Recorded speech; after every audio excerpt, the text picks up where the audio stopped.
This video presents Ketchan's fully automated rotary induction brazing system equipped with an intelligent filler feeding module, engineered specifically for high-volume production of refrigeration and HVAC copper tube assemblies. The process begins as each station indexes into position.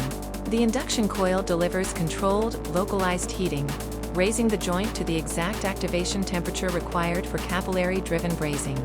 The automated feeding unit precisely dispenses the filler alloy at the ideal moment, ensuring consistent alloy volume and repeatable wetting behavior. As the filler melts, it flows uniformly into the joint gap, forming a fully penetrated and structurally reliable bond.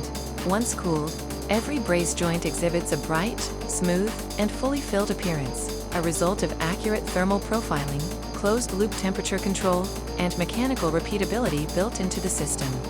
This technology significantly reduces human variability, lowers rework rates, and provides a stable path towards scalable, data-driven manufacturing for HVAC and thermal management industries. Ketchan's solution enables manufacturers to achieve higher process reliability, improved quality traceability, and measurable production efficiency. Welcome to visit our website or contact us for more customized information.